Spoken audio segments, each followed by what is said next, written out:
Donc à la base, il faut remonter au XVIIe siècle. C'est le roi Louis XIII qui avait décidé de créer un jardin royal pour y cultiver des plantes thérapeutiques, médicinales, aromatiques. Existe-t-il des associations ou des groupes professionnels? Vous allez retrouver des formations de qualité. La formation, les producteurs-cueilleurs, les praticiens. On ne va pas laisser la personne repartir avec n'importe quoi. On va s'assurer qu'il n'y aura pas d'interaction médicamenteuse. Il va y avoir deux grandes catégories. En fait, on va avoir les plantes à l'unité, les simples, et on va avoir les plantes mélangées, qui vont mettre en place des rituels qui prennent soin d'eux avec des choses qui sont simples.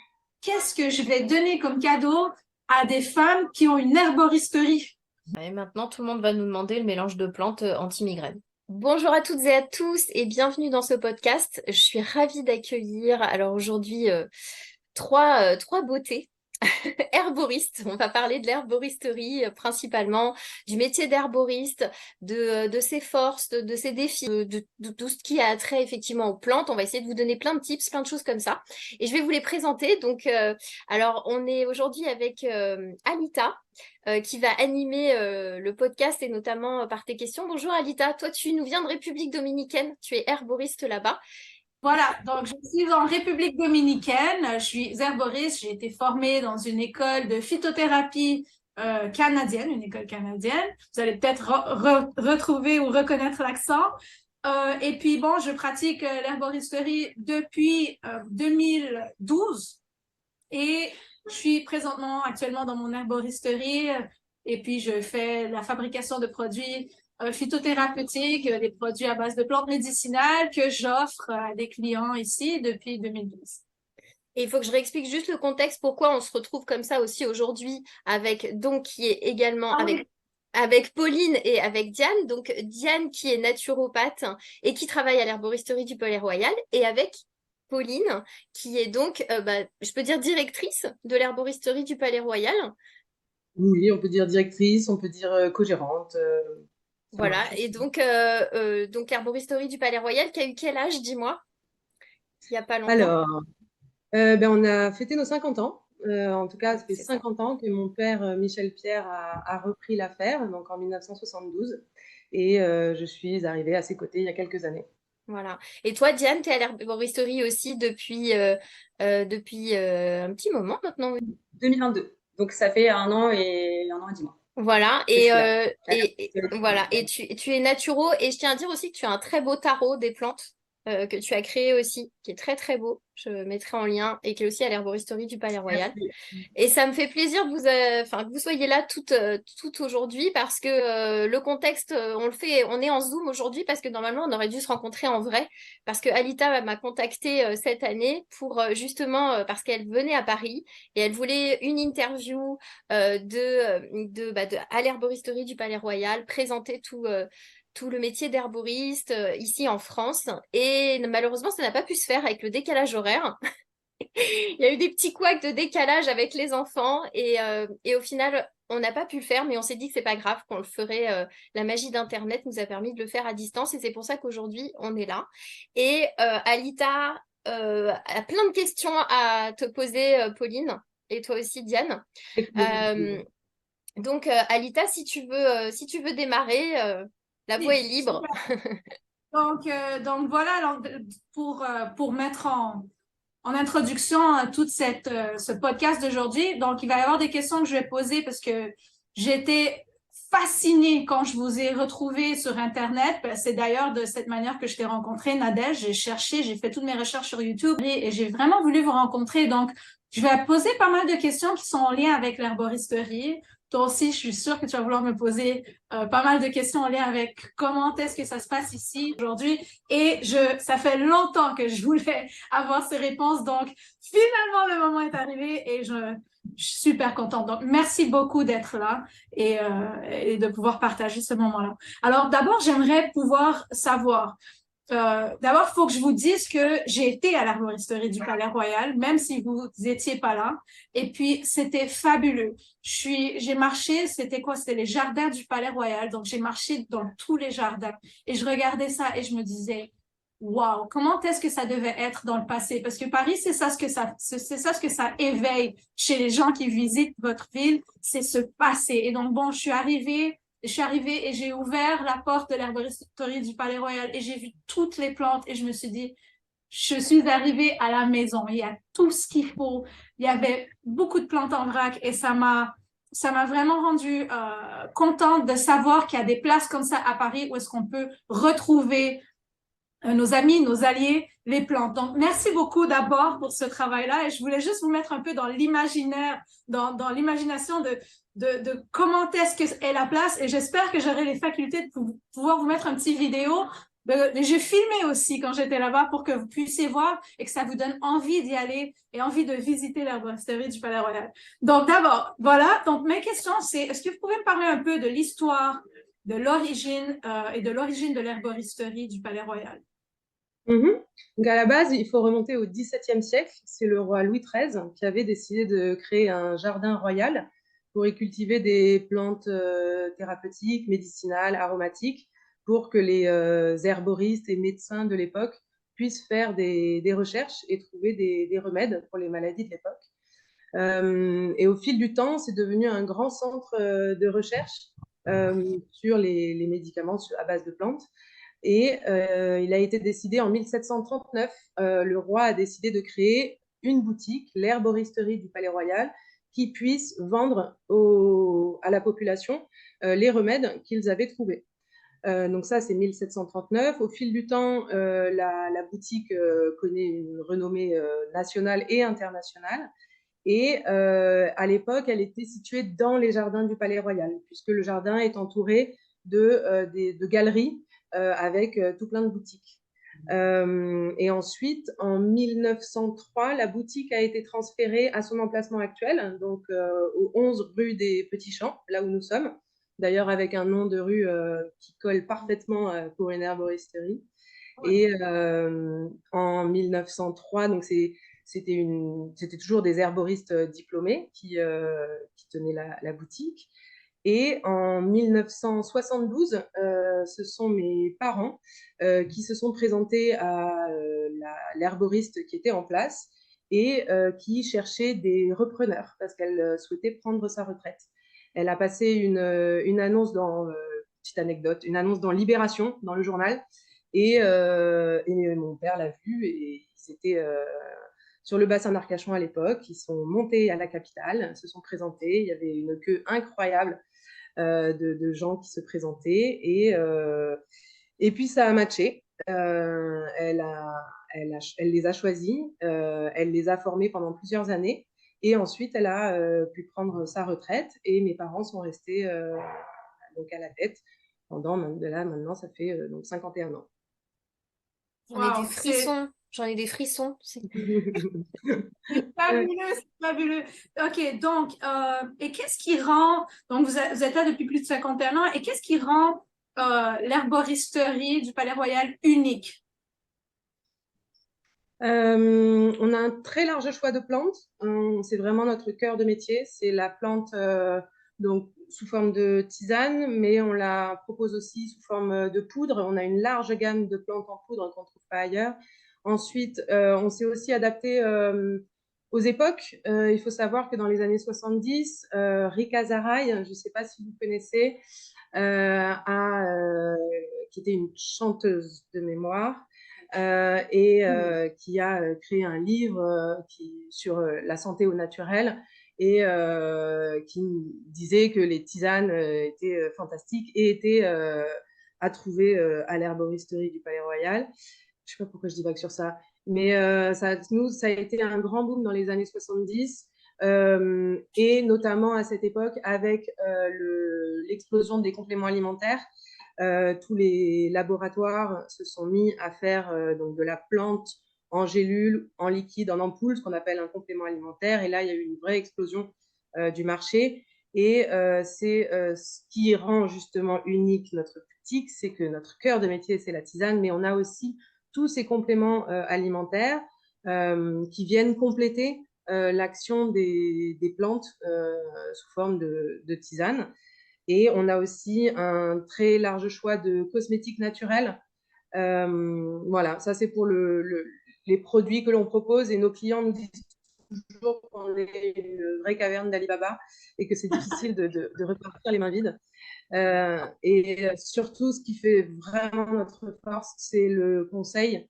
On va pas laisser la personne repartir avec n'importe quoi. On va s'assurer qu'il n'y aura pas d'interaction médicamenteuse. On va s'assurer de ses antécédents médicaux. Enfin, on prend vraiment à cœur, même s'il y a 15 personnes qui attendent derrière, on va prendre le temps qu'il faut pour vous demander qu'est-ce que vous avez pris comme médicament, pour vous dire que oui, d'accord, vous voulez du mifepristone, vous avez entendu que c'était génial contre l'anxiété, mais vous prenez la pilule, vous savez que ça peut quand même amoindrir l'effet de votre contraceptif. Enfin, voilà, nous, le conseil, c'est ce qui fait vraiment notre force. OK, ça c'est vraiment bien parce que justement, il y a beaucoup d'interactions.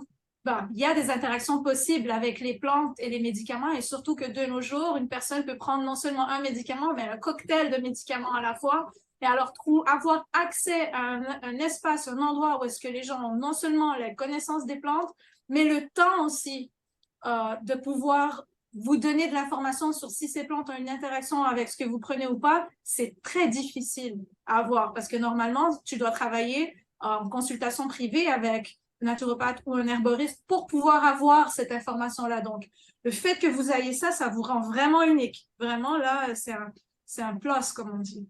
Non, effectivement, quand on parle du temps, on essaye de faire ça en 15 minutes max. Ce qui déborde parfois, oui, voilà. On donne notre maximum, mais effectivement, on explique quand on voit que ça va prendre plus de temps que il y a un moment où il est nécessaire de passer en consultation pour revoir au global. En fait, quand on voit qu'il y a plein de problématiques qui se chevauchent, quand il y a un rééquilibrage alimentaire à faire, voilà, après on oriente sur des consultations. Oui, effectivement, mais c'est déjà bien que vous leur offrez le temps et que vous avez des gens qui sont aptes à pouvoir donner cette information-là. Donc, c'est vraiment un plus. Et donc, ma prochaine question, c'est quoi vos plantes les plus populaires? Qu'est-ce que, de nos jours, c'est quoi, quelles sont les plantes que les gens vont venir chercher et vont vraiment apprécier? Alors là, c'est moi qui vais répondre du coup à cette question. Donc, je suis conseillère, je suis très souvent dans la boutique en conseil. Déjà, Alita, je voulais dire que c'était magnifique. L'endroit où tu es, derrière tous les bocaux avec les couleurs, on sent les plantes d'ici. Donc, Merci. Merci, merci. Moi aussi, tous les jours, quand j'arrive ici, je vois ces plantes et je me dis, OK, c'est comme c'est mon espace, mon happy place, comme on dit en anglais. super. C'est ton herboristerie là, du coup, là où tu es.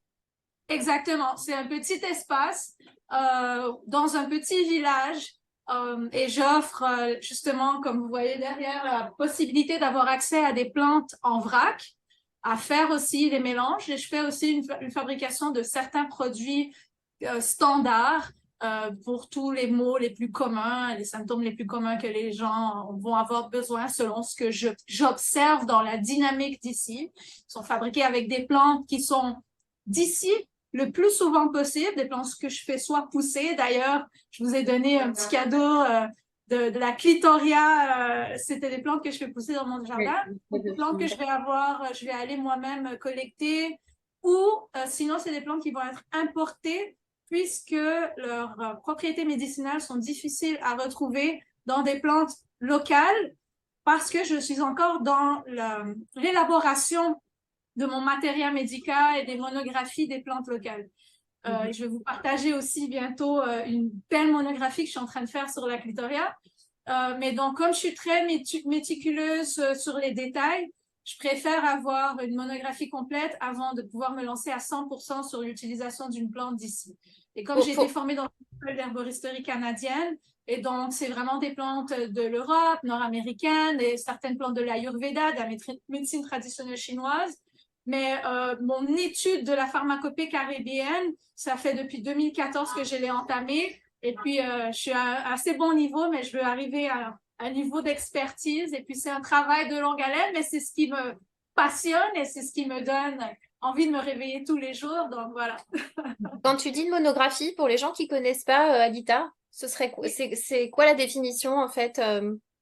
Monographie, c'est un document qu'un herboriste va créer ou qu'il peut acheter aussi sur une plante dans laquelle on va retrouver l'information telle que le nom botanique, les propriétés médicinales primaires, secondaires, le champ d'action de la plante sur les différents systèmes du corps, les interactions avec les médicaments. On va retrouver aussi son origine, son habitat, sa distribution, les dosages aussi, les manières de transformer la plante. Et voilà, c'est comment si on peut l'utiliser en essence florale, en homéopathie et d'autres types d'usages externes, par exemple. Et donc, cette information-là, on la regroupe dans un document et on met nos sources où est-ce qu'on va trouver, on fait des recherches dans des documents qui sont des recherches scientifiques sur composés de la plante ou sur une action de la plante, et on met nos sources pour pouvoir aller trouver la source de l'action ou de ce qu'on cite sur notre document. Et en fait, ce document-là, une fois qu'on l'a, c'est pratique parce que n'importe quel herboriste peut venir lire le document et comprendre comment on va utiliser cette plante par système ou pour une pathologie ou comment l'utiliser dans un protocole d'une manière assez efficace et rapide. Et donc, comme j'ai été formée comme ça, c'est difficile, j'ai pas trouvé de matériel médical complet et aussi détaillé sur la pharmacopée caribéenne, et c'est pour ça que je crée mon propre matériel médical qui est un ensemble de monographies, des plantes qui poussent autour de moi et surtout des plantes qui sont dans mon jardin. Waouh, ça mérite une vidéo du jardin. Il faudra l'inclure dans la vidéo. C'est super sauvage, c'est une jungle. Mais justement, c'est cool parce que quand tu as l'œil, tu peux identifier et voir les plantes qui poussent autour. Et je veux pas non seulement connaître leur nom botanique et avoir 3 ou 4 propriétés médicinales en tête, je veux avoir un document de 10-20 pages détaillé sur aujourd'hui, qu'est-ce qu'on connaît sur la plante, et on y va vraiment, on zoom in sur tous les phytoconstituants et qu'est-ce qu'ils font. Et donc, c'est un travail un peu comme on dit, le mad scientist en anglais, c'est comme cet homme de la science un peu fou qui a toutes sortes d'informations et toutes sortes de bouteilles. C'est un peu comme ça que je le vis, mais j'adore ça. Et Tu dirais que tu as combien d'espèces aujourd'hui de plantes à ta disposition? Et je vais poser la même question effectivement à Pauline et Diane. Et tu parles ici, là, en Ouais, oui. J'ai pas fait le recensement dernièrement, mais j'ai au moins 150, je te dirais 150 pour être humble, mais peut-être vers les 200. J'ai pas fait de calcul. Ok. Et du coup, Pauline et Diane, du coup, ça fait combien à peu près?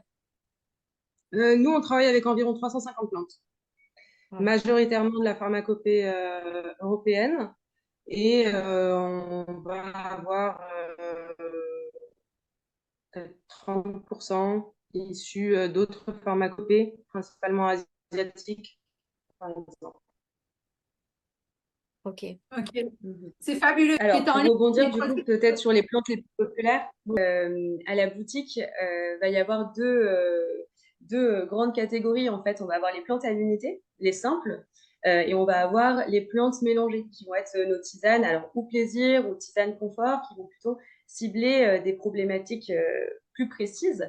Et donc, dans les plantes les plus populaires, dans les mélanges les plus populaires, si je peux commencer par là, on a notre tisane qui s'appelle la dépurative générale, qui est très appréciée par des clients depuis plusieurs années. En fait, ça permet de faire un nettoyage de l'organisme, de faire une détox, comme on entend beaucoup ces dernières années. Mais en fait, généralement, c'est conseillé une fois par an au changement de saison. Et ça, c'est quelque chose qui est beaucoup utilisé depuis plusieurs années par des clients fidèles ou des personnes qui découvrent et qui viennent pour découvrir cette cure dépurative. Et on a également notre mélange pour dormir. Ça, c'est vraiment les deux choses dont on parle le plus dans la journée. Ça va être donc notre mélange détente sommeil qui est l'un des plus vendus à la boutique. Après, il y a toujours les plantes simples, comme je disais. Donc, il y a forcément la verveine qui est super appréciée, qui en plus est d'excellente qualité à la boutique. Donc, voilà, ça fait partie des plantes basiques. La lavande, l'ortie. Il y a vraiment quelques espèces comme ça, quelques plantes qui ressortent plus que d'autres. Il y a ces incontournables. Dans les plantes seules, les plantes unitaires, il y a ces incontournables, effectivement, la camomille romaine. Et quand on rentre dans des plantes plus thérapeutiques, il y a l'épilobe à petites fleurs qui est très demandé, plébiscité par les messieurs pour travailler sur l'inflammation de la prostate, pour faire baisser le taux de PSA et calmer tous les désagréments d'une prostate qui va mal. Et quand on leur demande, mais surtout que c'est les messieurs eux-mêmes hein, qui viennent l'acheter, c'est pas madame qui prend, allez papy, prends-le, comme ça, tu te réveilles pas cette nuit, tu vas pas me réveiller. Non, non, c'est vraiment les messieurs qui viennent et qui reviennent pour en reprendre. Et en fait, quand on leur demande, c'est parce que l'équivalent en chimie, en médicaments de pharmacie, fait baisser leur libido.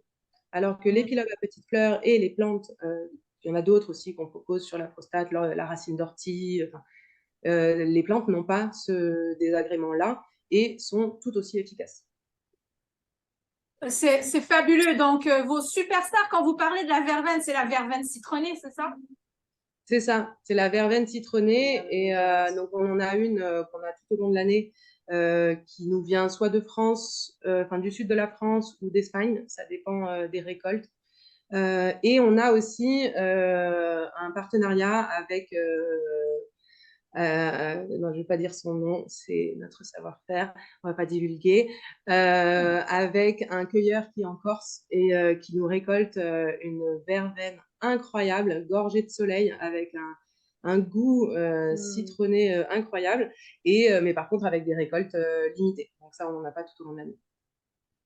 C'est ce que j'aurais dû acheter quand j'étais venue. Ouais. Mais bon, je vais devoir retourner, c'est clair. Bah oui. C'est ça. Et donc, bon voilà, vous nous avez parlé de vos superstars, mais quelles sont les plantes qui sont un peu plus difficiles à trouver pour vous?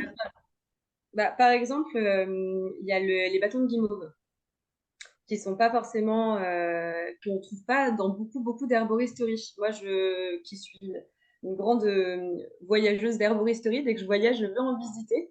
Je les vois pas régulièrement et ça, c'est quelque chose qu'on nous demande beaucoup et qui est assez rare à trouver. Et On te le utilisé demande pourquoi, du coup? Oui. Ouais, alors la racine de guimauve, donc en fait, c'est une plante qui va être riche en mucilage. Et les mucilages, ce sont des molécules qui forment un petit gel qui va s'avérer être adoucissant. Et les bâtons, en fait, traditionnellement, étaient donnés aux bébés qui font leurs dents. Ça peut être aussi pour les personnes âgées qui ont des douleurs aux dents. C'est pas que réservé aux bébés. Mais en fait, ça va permettre d'adoucir, avec ce petit gel, d'adoucir la zone et de faire que ce soit du coup moins douloureux quand il y a les poussées dentaires ou les douleurs dedans.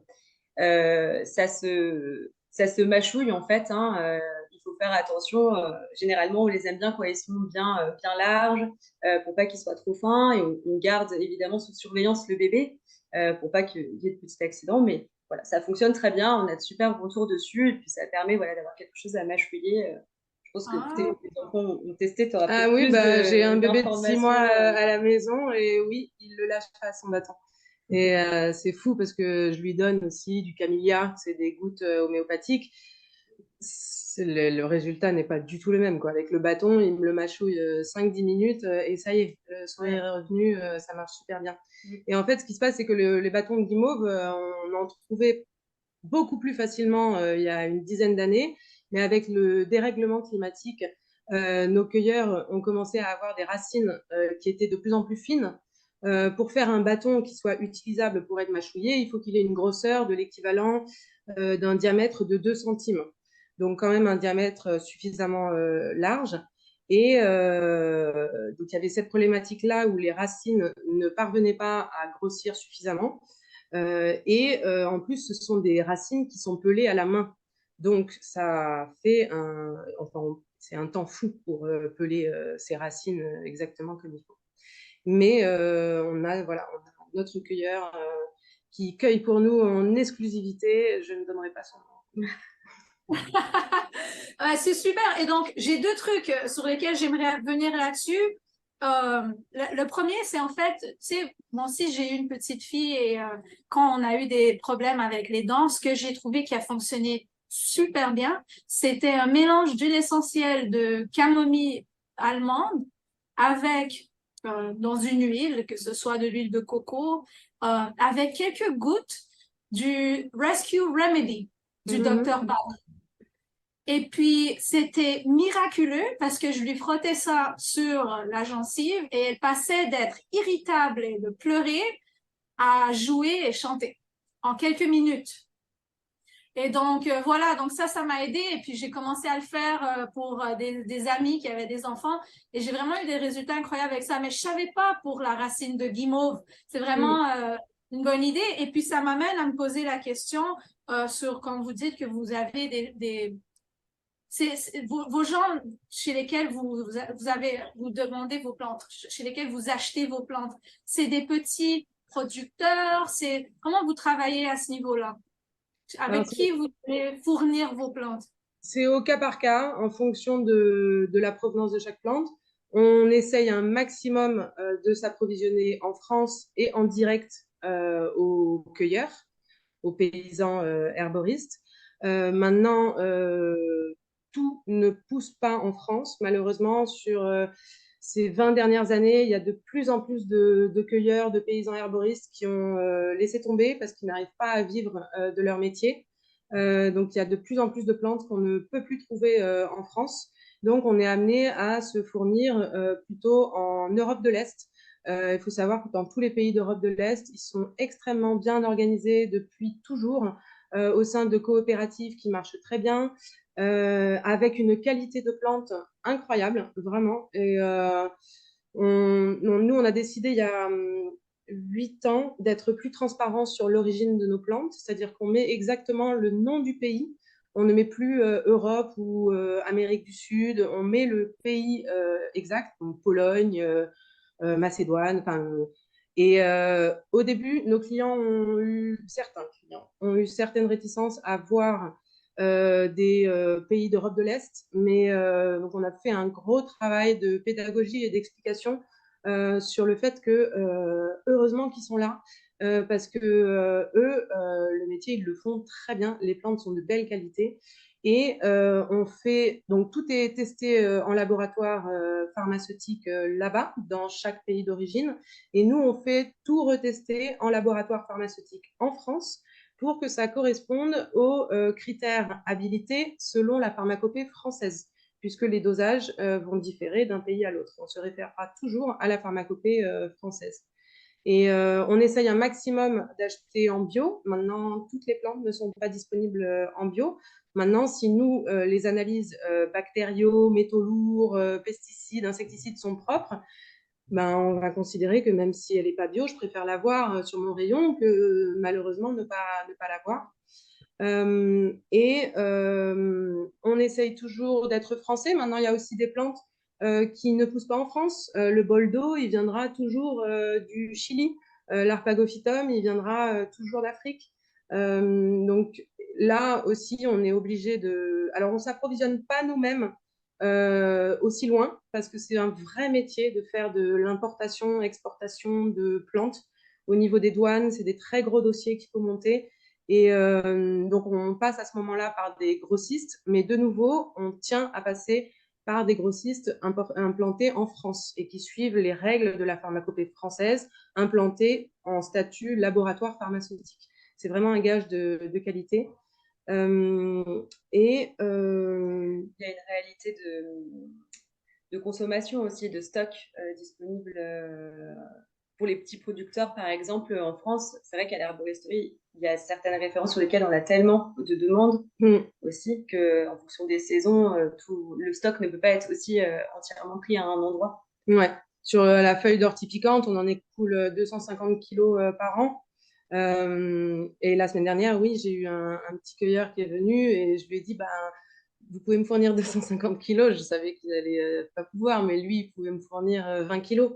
Donc, c'est une sacrée organisation après de vouloir diversifier, de vouloir absolument faire travailler ces petits cueilleurs, mais on s'y attelle. parce que c'est vraiment un objectif pour nous. Parce qu'en fait, si on les fait pas vivre, c'est sûr qu'ils vont continuer à pas en vivre du métier. Donc, on essaye de s'organiser pour les favoriser, quitte à acheter plus cher. Parce que bien sûr, hein, quand on achète une plante en France plutôt qu'en Europe de l'Est, ben, elle est plus chère en France. Mais bon, ben, c'est normal et ben, nous, on baisse notre marge et au moins on le fait vivre et on a du français. Et par rapport à la qualité, je voulais rebondir aussi quand tu parlais de très bonne qualité, même si ça venait d'autres pays d'Europe. Il y a vraiment aussi, quand on connaît les plantes, en fait, on arrive à les repérer. Parce que ne serait-ce que juste à l'odeur, à la couleur, en fait, ça nous donne aussi beaucoup d'informations sur... alors, il n'y a pas que ça qui compte, mais évidemment que ça donne aussi des informations sur la qualité de la plante et sur le fait qu'elle ait toujours des vertus. Voilà, une plante aromatique, elle doit sentir bon, elle doit dégager son parfum aromatique. Une plante qui est une pétale de fleurs, faut qu'elle ait sa couleur, quoi. Sinon, voilà, ça nous donne des informations et ça, c'est vrai que c'est agréable quand on reçoit, on voit le souci à garder son côté très orangé. Oui, typiquement, un pétale de souci, quand il est récolté, il est d'un orange pétard magnifique. En général, une plante, quand elle est récoltée, elle a 4 ou 5 ans de durée de vie. Typiquement, cette couleur, elle va s'amoindrir, mais les principes actifs aussi. Nous, notre règle, c'est de toujours avoir des plantes de dernière récolte dans les rayons. Donc, on s'assure comme ça, justement, d'avoir toute la fraîcheur des principes actifs attendus. Nous, je tenais à dire qu'on avait testé ta plante, Alita, que tu nous avais ramenée à l'herboristerie. Le nom botanique, c'est Clitoria, je crois, c'est ça? Ternatea. J'ai pas Oui, entendu, pardon. Ouais. Clitoria ternatea. Voilà. Et en fait, on l'a testé. J'essaierai de passer la photo dans le dans la vidéo, mais ça a fait un bleu lagon absolument magnifique. C'était incroyable. Donc j'ai encore mon petit sachet à la maison. Je sais que elle vient de loin, celle-ci, du fin fond de ton beau jardin. Et je pense à toi à chaque fois que je la vois. Voilà. Tu sais quoi, tu sais quand je préparais les cadeaux, je voulais vous ramener des cadeaux, je me suis dit, mais qu'est-ce que je vais donner comme cadeau à des femmes qui ont une herboristerie? Et je me suis dit, tu sais quoi, s'il y a une plante qui est difficile à trouver, c'est bien, en anglais, c'est butterfly pea flower, c'est comme ça qu'on l'appelle. C'est le pois papillon. Le pois Comment? papillon. Le pois papillon. Voilà. Je me suis dit, tu sais quoi, même pour moi, ici c'était difficile pour moi de l'avoir. Heureusement, j'ai de la famille dans la campagne ici qui la produisait, mais elle est tellement facile à produire et elle peut se donner très facilement. J'ai dit, tu sais quoi, je vais la faire pousser. Donc, j'ai trouvé des graines un jour dans le jardin d'une femme. Et puis, j'ai pris quelques graines, je les ai fait pousser et en quelques mois, j'avais plein de fleurs. Et je me suis dit, c'est ça ce que je vais leur ramener parce que c'est aussi une fleur qui est super populaire maintenant, due au fait qu'elle crée une infusion super bleue. Et puis, si on met du jus de citron jaune, elle devient rose. Et si on met du jus de lime, elle devient mauve. Et puis, bon, elle a boomé sur TikTok. Et puis, et je me suis dit, tu sais quoi, ça, c'est vraiment cool. Donc, ramène-leur ça, je suis sûre que... Et puis, j'étais vraiment contente de savoir que vous m'aviez aussi expliqué que vous aviez un peu de difficulté à pouvoir la trouver. Donc, j'ai fait un point, j'ai dit yes. Je voulais leur ramener quelque chose qu'ils allaient aimer. Et puis voilà. Donc, je suis contente que vous ayez apprécié cette fleur. Et d'ailleurs, la fleur, elle est comestible. Donc, on peut l'utiliser dans les salades pour donner de la couleur. On la voit beaucoup dans les photos d'Instagram, sur les recettes pour la rajouter en décoration. Mais aussi en interne, on va pouvoir la prendre pour aller calmer le système nerveux, surtout des gens qui ont besoin de dormir, par exemple. Ça, c'est vraiment une utilisation avec laquelle j'ai travaillé. Et aussi, on dit dans la doctrine des signatures que quand tu observes une plante ou une fleur, ça peut te donner une indication sur ce qu'elle a comme propriété. Et bon, juste le nom Clitoria, on regarde la fleur, ça ressemble au système reproducteur féminin. La partie externe. Et donc, ça aide, il est utilisé dans la médecine traditionnelle chinoise pour augmenter la libido. C'est leur utilisation. Donc, c'est les deux utilisations pour lesquelles je les prends et surtout, pour la rajouter dans des infusions quand je la fais pour les enfants, pour leur donner une petite touche cool, amusante, pour que l'enfant ait plus de volonté à la boire. Mais oui, ça fait 2 ans que j'en cherchais parce que nous, on a énormément de demandes sur cette plante-là, notamment, comme tu dis, pour les barman, parce qu'on a beaucoup de barman qui viennent s'approvisionner chez nous. Et moi, j'étais ravie que tu nous en envoies, bien sûr. Mais pour le coup, vu la demande, non, mais j'ai continué mes recherches et j'ai réussi à trouver une coopérative, un cueilleur situé au Cambodge. Et là, ça y est, on a finalisé pour en avoir et pour stabiliser l'approvisionnement. Et effectivement, ça fait 2 semaines qu'on l'a en rayon et c'est incroyable. On est en rupture de stock. OK, écoutez, moi, quand je vais bien m'installer dans ma production, on va voir si on peut pas avoir aussi une alliance pour que je puisse vous faire parvenir vos plantes. Et avec plaisir. je voudrais revenir aussi, on parlait tout à l'heure que vous prenez vraiment le temps de donner au moins un bon 15 minutes à un client, surtout un client qui prend des médicaments. Mais est-ce que vous pouvez m'expliquer un peu plus comment se déroule une visite d'un client à votre herboristerie? Alors, du coup, donc les clients viennent, hein, ce que je disais tout à l'heure, ça peut être des personnes super habituées et qui vont en plus avoir leurs habitudes avec les conseillères. Donc, on a aussi ces clients-là qui viennent spécifiquement pour voir la conseillère qu'ils ont déjà vue ou qui voient en consultation à l'extérieur, parce qu'on a certaines qui ont leur cabinet à côté. Et on a des clients qui poussent la porte pour la première fois de leur vie, ils rentrent dans une herboristerie. Donc, voilà, c'est déjà, ils arrivent avec deux besoins et deux idées différentes. Et après, il y a ceux qui arrivent donc, avec un besoin très spécifique, une demande particulière. Donc, j'évoquais tout à l'heure, par exemple, le sommeil, mais ça peut être accompagnement par rapport à une période qui est stressante, à de l'anxiété, à des problématiques physiques. Pauline parlait des problématiques de prostate.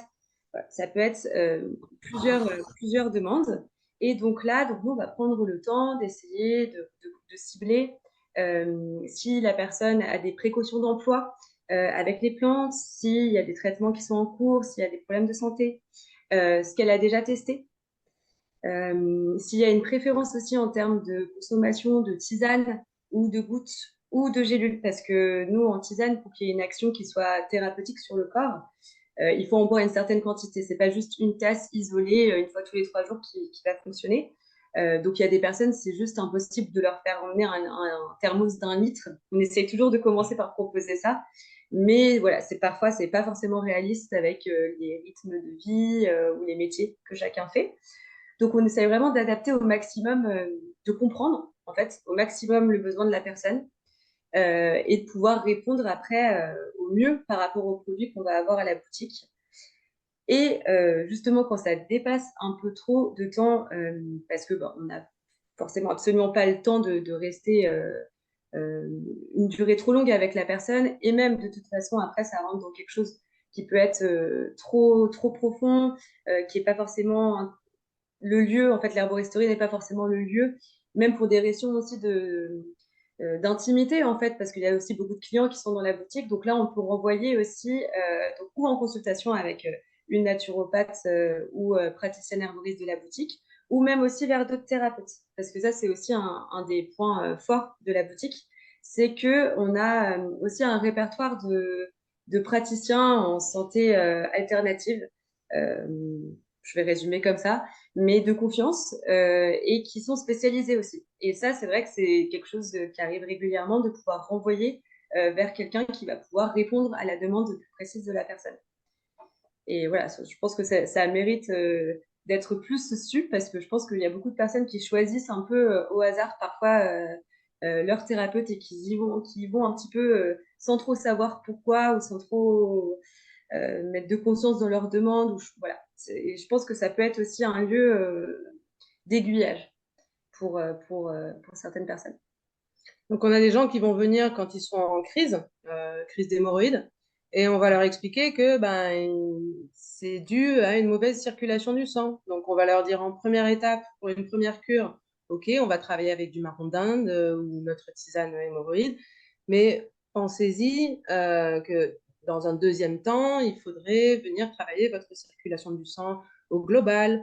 Et c'est long à traiter, donc il faudrait peut-être travailler ça sur une cure de 2 mois ou refaire une cure tous les 3 mois. Enfin, on va travailler à une certaine pédagogie pour venir travailler en préventif, anticiper les allergies dès février, les grosses chaleurs dès avril, et essayer de faire en sorte qu'ils viennent nous voir avant d'être en crise. On va aussi s'adapter, et on le voit de plus en plus dernièrement, on va s'adapter à leur budget. Parce que jusqu'à présent, on était quand même assez protégés, et on ne sentait pas trop que c'était difficile financièrement pour nos clients. Là, on sent que le budget santé, ça y est, les gens sont ric-rac et même convaincus qu'ils en ont besoin. On a voilà, des visages qui se crispent et on va s'adapter à ça parce on a tous les prix. Donc, on peut très bien, sur une même problématique, vous trouver quelque chose d'un peu moins cher et bon, on va travailler plus longtemps ensemble, mais on s'adapte. Oui. Et en travaillant, je rajoute, c'est en travaillant en prévention, en fait, c'est aussi de faire comprendre aux clients qui viennent nous voir qu'en travaillant en prévention, on évite aussi que les crises montent trop en puissance et que justement, en fait, c'est de l'économie et du bien-être aussi qui arrive par la suite. Mais du coup, il y a aussi toute cette discussion effectivement qu'on a avec les clients et qui est intéressante. Oui, je trouve que vous faites vraiment le travail d'un bon herboriste. C'est vraiment de voir le client et de voir la globalité de ce que le client a comme dynamique, à savoir est-ce qu'on va lui donner, est-ce que c'est réaliste pour toi de prendre une tisane, une teinture ou des gélules, mais aussi être capable de donner les outils au client pour pouvoir aller voir le référé. Parce qu'il y a une différence entre te dire, écoute, voici ma limite thérapeutique, mais il faut que tu ailles voir quelqu'un, mais j'ai aucune idée qui est vraiment bien formé. Il y a une différence entre ça ou de dire, écoute, voici ma limite thérapeutique, je sais qu'il y a une problématique qu'il faut continuer à régler, mais voici une liste de personnes avec lesquelles on sait qu'ils vont pouvoir t'aider. Je sens qu'en tant que client, savoir que tu es suivi de cette manière ou prise en charge, si je peux utiliser le terme, d'une manière un peu plus complète, ça l'aide parce que quand une personne rentre et elle est en crise, elle n'a pas nécessairement la capacité ou le temps de pouvoir aller continuer à faire des recherches, mais d'avoir ces outils-là déjà donnés en main, c'est gros. Ça l'aide beaucoup. Et puis aussi d'avoir la capacité de prendre en considération le budget de la personne et lui offrir différentes plantes ou une différente manière de prendre les plantes. Si vous êtes en mesure de donner tout ce service-là, vraiment chapeau et bravo. C'est fabuleux d'entendre ça. Je suis vraiment contente de savoir. Je n'avais pas tous les détails, mais je savais qu'avec les questions que j'allais vous poser, il y avait quelque chose à l'intérieur de moi qui me disait, tu vas que avoir du bon. Et je suis tellement contente d'entendre tout ça. Ma prochaine question, c'est la question qui me passionne le plus. Et c'est, qu'est-ce que vous aimez le plus dans le métier d'herboriste? Qu'est-ce qui vous fascine et qui vous passionne tous les jours dans ce métier? C'est les plantes. C'est les plantes, c'est de travailler avec les plantes. Moi, c'est ce qui m'a appelée initialement. Hein. C'est vraiment de pouvoir conseiller. Enfin, alors ça vient, c'est une autre partie du métier passion. Mais initialement, c'est vraiment une passion pour le monde végétal, pour les fleurs, les plantes, les arbres. Euh, et en fait, mon parcours a fait que je me suis retrouvée dans les plantes sèches sous forme de tisane en herboristerie. Mais c'est vraiment un contact moi, qui me nourrit avec l'extérieur, en fait, avec la nature, avec ouais, vraiment ce côté être en lien avec la nature en étant dans une boutique finalement et en ayant des sachets dans les mains. Après, c'est de pouvoir effectivement les faire découvrir, en fait, les faire connaître, pouvoir en parler. Moi, je pourrais, alors je dois me réduire, mais je pourrais en parler des heures au comptoir avec des personnes qui sont passionnées aussi. Parce que voilà, on découvre toujours quelque chose, on comprend le sens des choses aussi en s'intéressant aux plantes. Moi, c'est quelque chose qui me fait beaucoup écho. Mais c'est vrai que, voilà, on comprend pourquoi elle tient tel nom, pourquoi tel médicament a été créé à partir de telle molécule qu'on a découvert dans cette plante.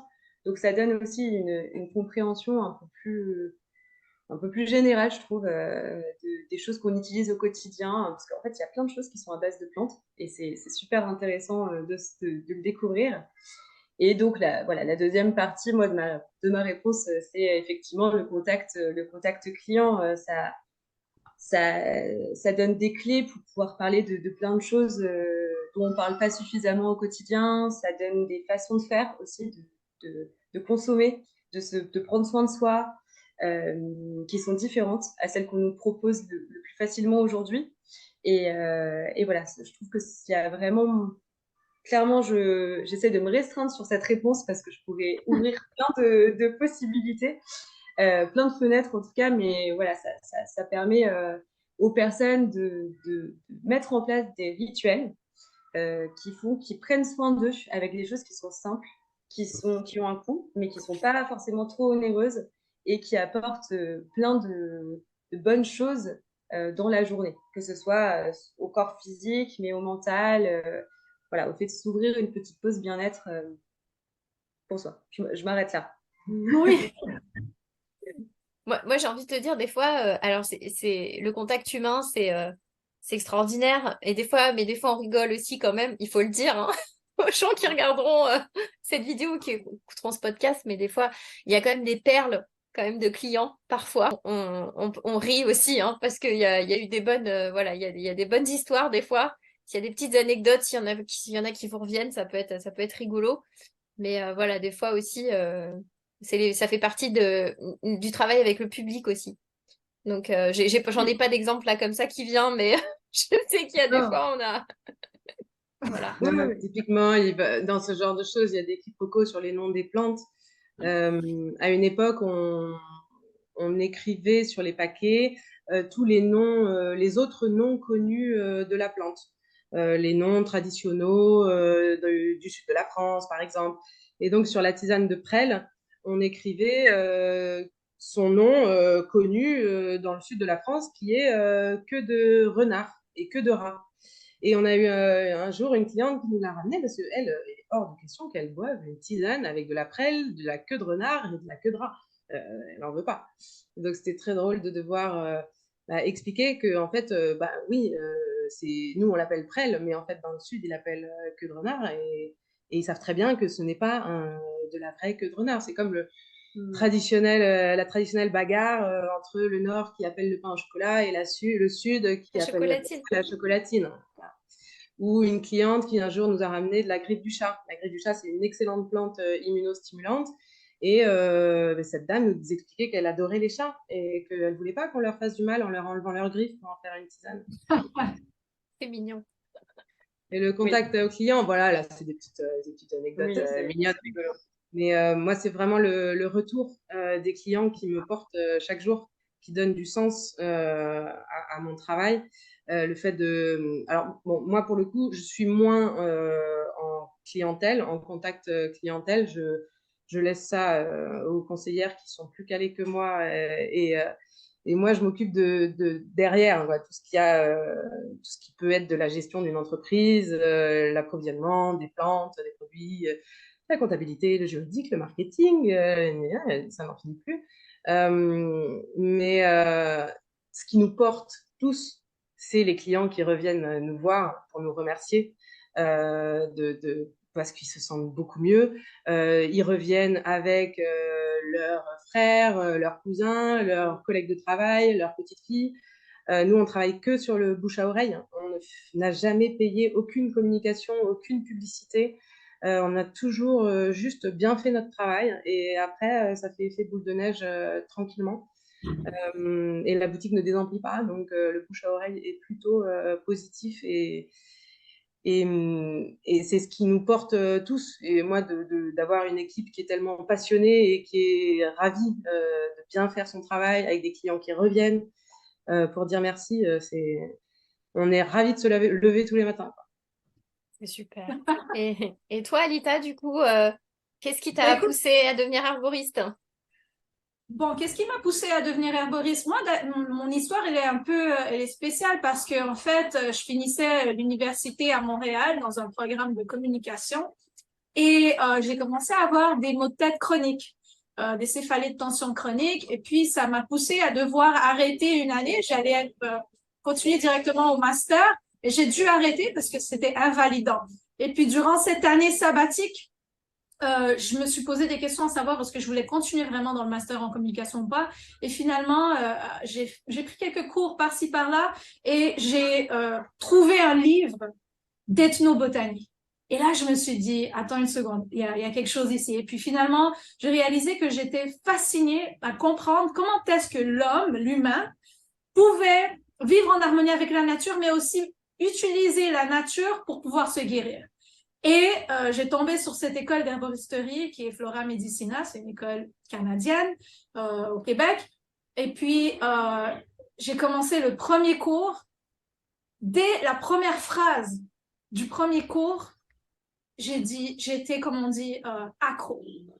J'ai vraiment ouvert la porte sur le monde de l'herboristerie. Je me suis dit, c'est ça ce que je veux. Parce que non seulement en sortant de là, je me rappelle, la prof me dit, je me sentais pas bien, je savais pas je m'en allais où, j'avais mal à la tête, est-ce que l'herboristerie était bonne pour moi? Elle m'a dit, écoute, prends le livre, fais ton premier cours, voici une teinture de scutellaire, tu vas la prendre, ça va t'aider pour la plupart des choses que tu as maintenant, tes maux de tête, ton stress et tout. Et puis, prends la teinture, vois comment tu sens la teinture à l'intérieur de toi-même. Fais tes études et puis on verra. Et moi, je suis partie de là, je me suis dit, mais ça fait du sens. Je vais apprendre sur cette plante qui m'aide. Je sens que je suis accompagnée avec cette plante et ça faisait du sens d'entreprendre des études qui allaient non seulement m'aider à trouver une solution à mes maux de tête, mais en même temps, il y avait quelque chose à l'intérieur de moi qui me disait c'est ça. Et finalement, bon, j'ai jamais arrêté d'étudier depuis cette journée-là. Je suis toujours aussi fascinée, mordue des plantes.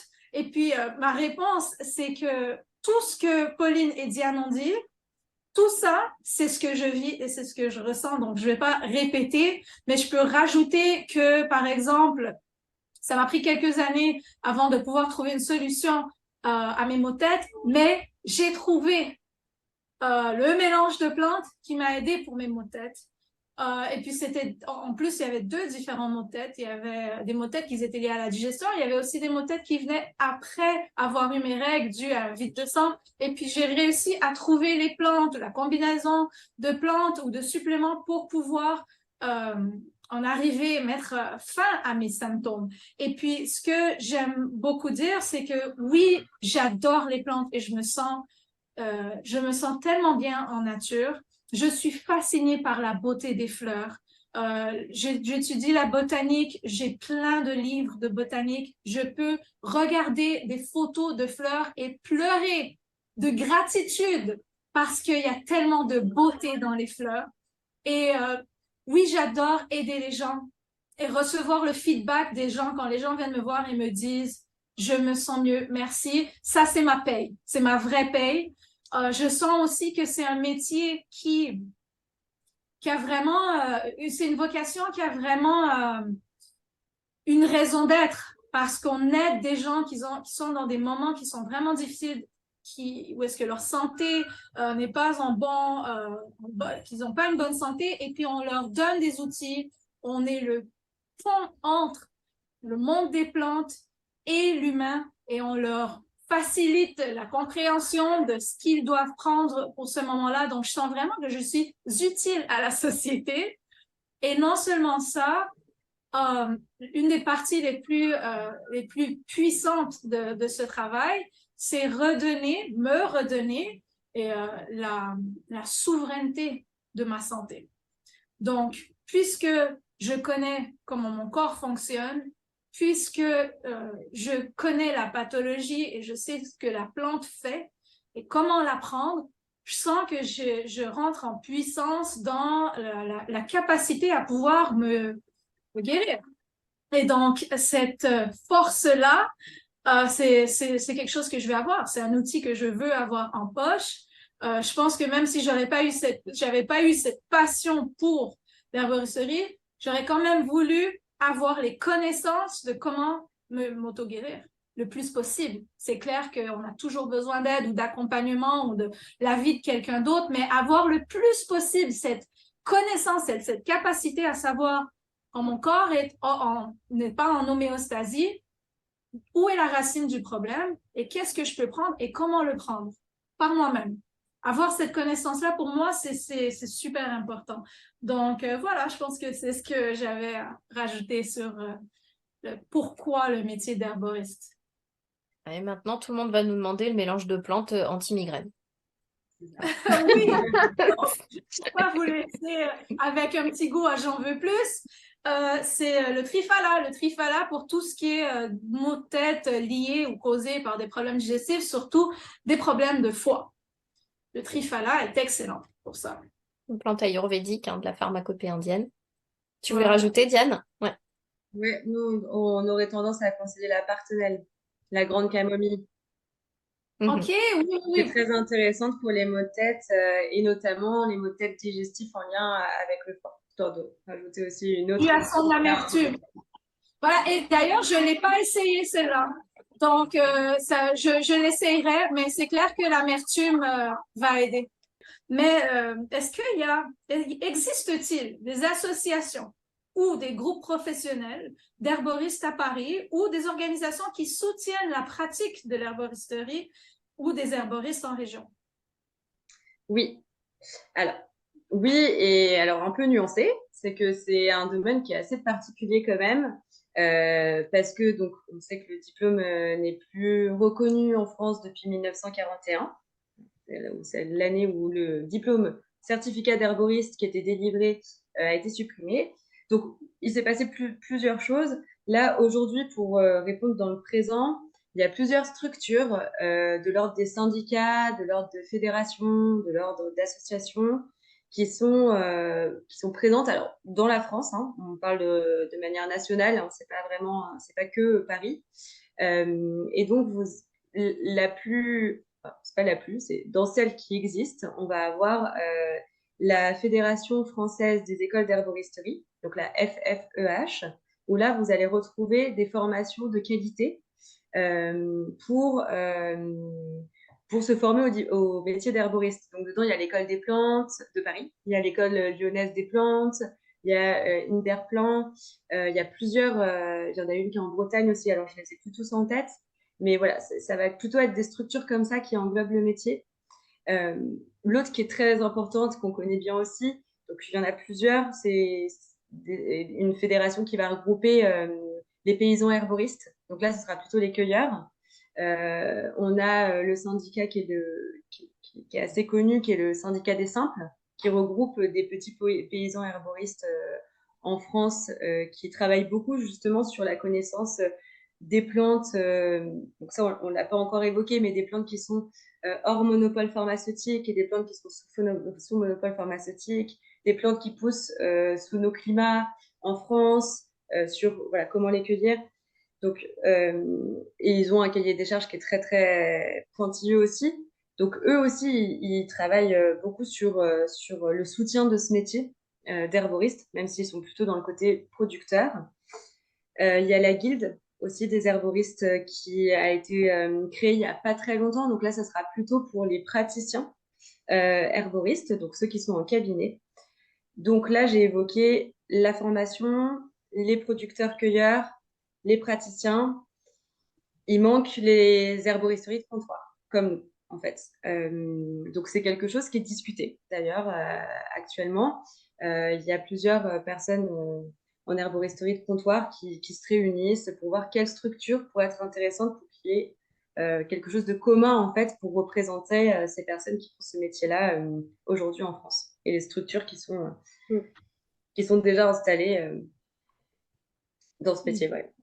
Tu voulais rajouter Non, écoute, j'ai hâte que cette structure arrive parce que on a vraiment besoin de se fédérer et de se serrer les coudes parce que on travaille quand même sur un secteur qui est assez flou.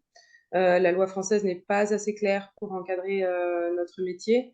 Donc après, il peut y avoir des interprétations de la part des inspecteurs.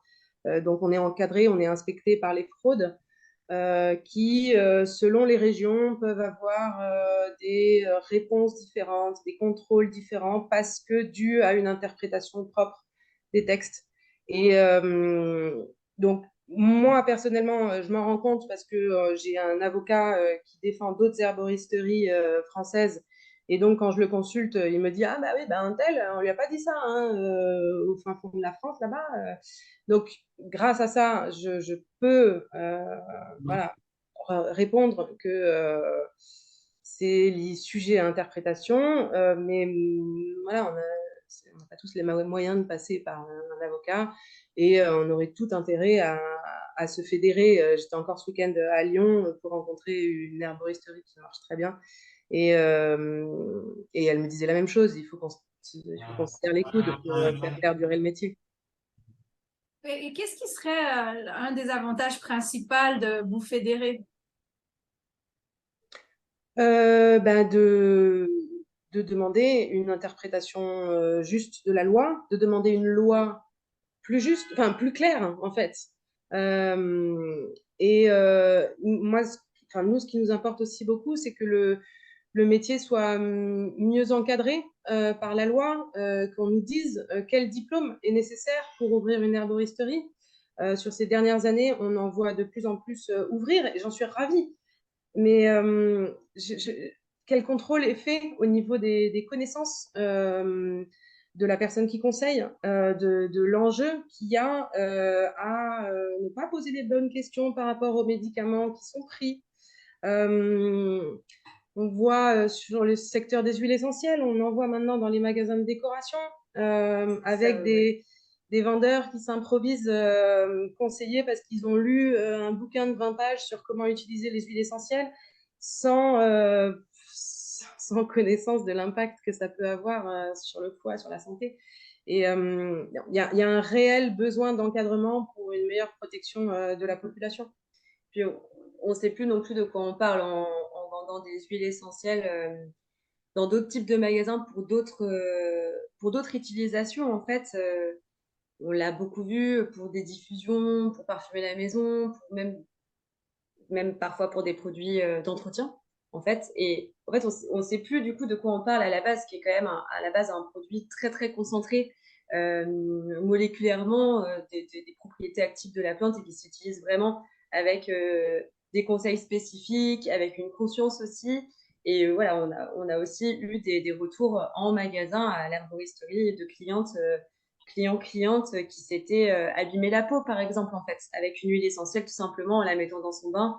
Et voilà, pour nous, c'est complètement quelque chose qui est inenvisageable, en fait. Et voilà, parfois, c'est un peu dommage parce que c'est aussi ces flous-là qui mènent à des problèmes, en fait, qui nuisent à la profession, puis qui font du tort aux plantes, aux personnes qui les utilisent et aux personnes du métier, quoi. Donc, Un Oui. petit peu la même problématique dans le métier de naturopathe. On se retrouve avec des choses comme ça aussi où il y a un flou de la réglementation et on voudrait effectivement qu'il y ait un peu plus de vérification des acquis et effectivement une réglementation plus claire. Mhm. Et sur les dernières, sur les évolutions législatives, donc en 1979, il y avait eu 34 plantes qui étaient sorties du monopole pharmaceutique. Donc en fait, voilà, à partir du moment où en 1941 le diplôme, le certificat d'herboriste est interdit, supprimé, les plantes passent sous monopole pharmaceutique. Seuls les pharmaciens peuvent les vendre.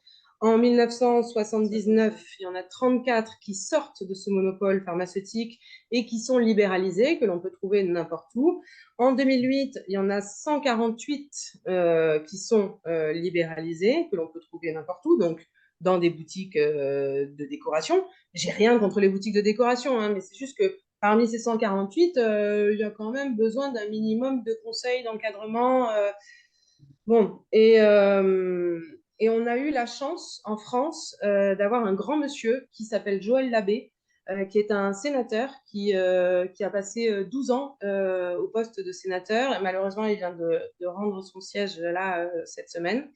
Et il a fait énormément pour l'herboristerie. Entre autres, il a énormément travaillé contre les pesticides et il a eu de grandes avancées. Mais en tout cas, pour l'herboristerie, il a beaucoup travaillé la question, il a fait bouger les choses. Et une commission sénatoriale a été mise en place pour étudier toute la filière. Donc, à partir du cueilleur paysan jusqu'au conseil au comptoir, comme on fait nous, les boutiques, quoi. Et tous les acteurs du secteur ont été interviewés pour connaître leur point de vue, leurs difficultés, les enjeux, qu'est-ce qu'ils souhaitent pour l'amélioration de la filière. Et on attend de voir de quoi ça va accoucher.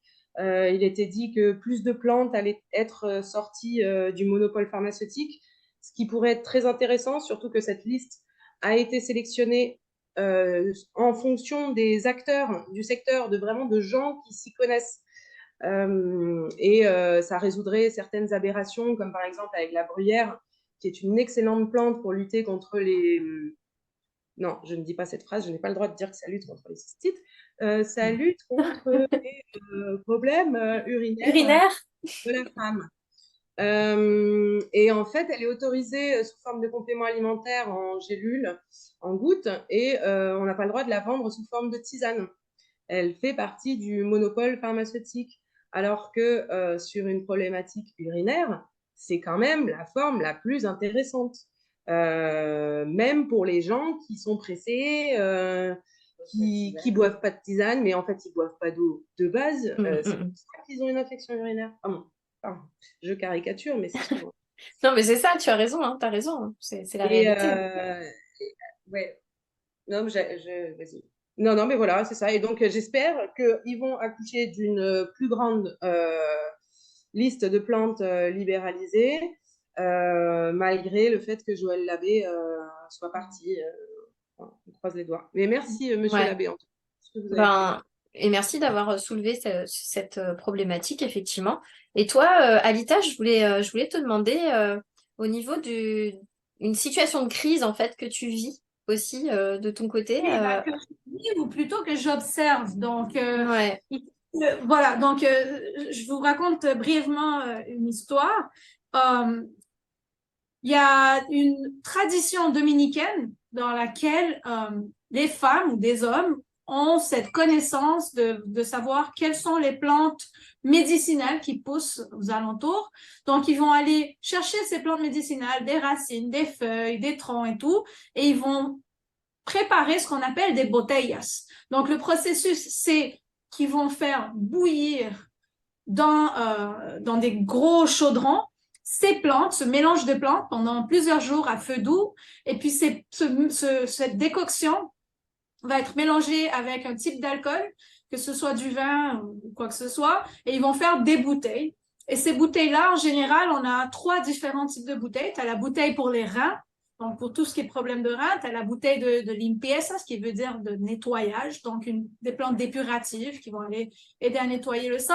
Et tu as la bouteille pour tout ce qui est système reproducteur, qui va aider pour si la personne a des problèmes de fertilité ou des kystes ou quoi que ce soit. C'est généralement ce qui a toujours été la médecine, le type de breuvage, de concoction disponible pour les gens en République dominicaine depuis des centaines d'années.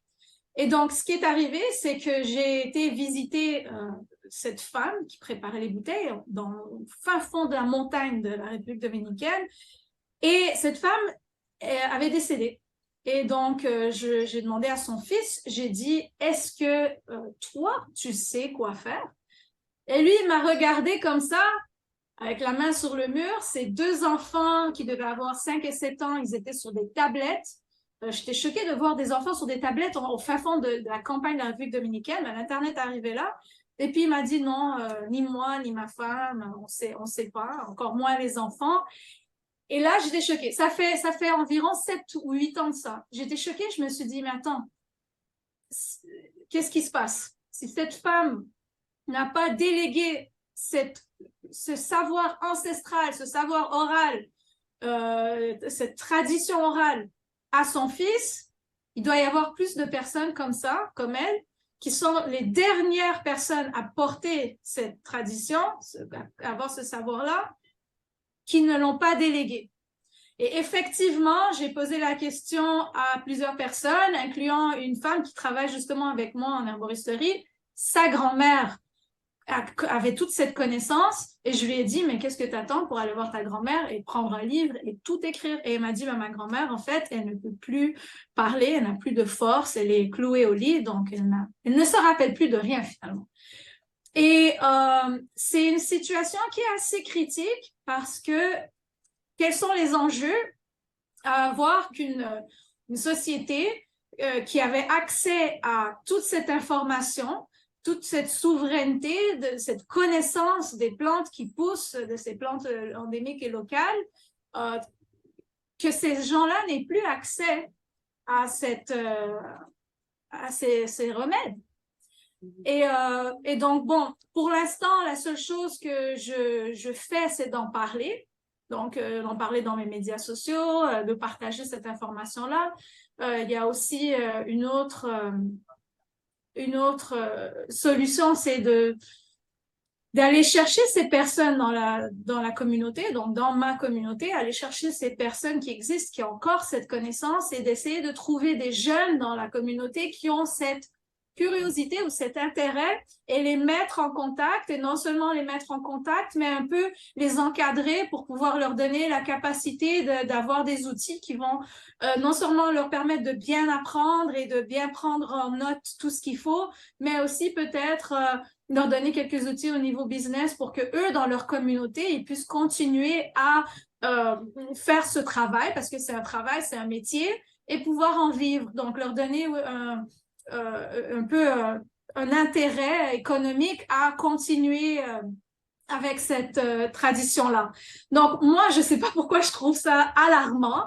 Je ne sais pas si c'est que moi parce que, bon, je suis herboriste, mais je sens que s'il y a quelque chose que je voudrais redonner au pays qui me donne tant, c'est aider les gens dans certaines communautés à pouvoir, avant qu'il ne soit trop tard, d'avoir des gens qui vont prendre la relève.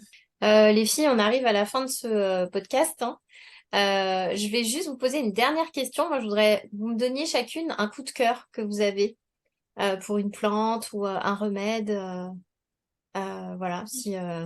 Ouais, je l'improvise celle-là au dernier moment. Mais c'est toujours, moi, c'est la question où je pense chaque jour ça peut changer. Tu sais, Ah, parce que c'est mes coups de cœur. ah ouais, coup de cœur du moment, hein. Coup de cœur du moment. Moi, en ce moment, c'est la rhodiola. Mais Ouais. enfin, en ce moment, mais souvent, elle m'accompagne. Une bonne plante pour me donner l'énergie nécessaire. J'ai 2 enfants en bas âge à la maison et une boîte à faire tourner. Et elle m'aide bien à m'adapter à la fatigue, au stress et elle donne un bon coup d'énergie pour démarrer la journée. Je l'aime beaucoup. Super. Et toi, Diane? Allez, j'en choisis une. Moi, c'est l'Achillée millefeuille en ce moment. Ok. L'Achillée millefeuille parce que déjà, parce qu'elle sert à énormément de choses. Je trouve qu'elle a un bon équilibre sur ses actions. Elle aide à soutenir un petit peu les éliminations au niveau du foie, à rééquilibrer le cycle menstruel, à améliorer un peu la circulation. Donc, elle a plusieurs utilités. Et aussi parce que, bon, voilà, moi j'aime bien aussi les plantes qui poussent autour de chez nous. Et l'Achillée millefeuille, on la voit partout, tout l'été. Et on la voit encore en ce moment, vu qu'on est quand même sur des températures assez élevées pour ce début d'automne. Mais voilà, c'est mon petit coup de cœur du moment et on la croise au quotidien, cette plante. Magnifique. Et Oui, toi, Anita?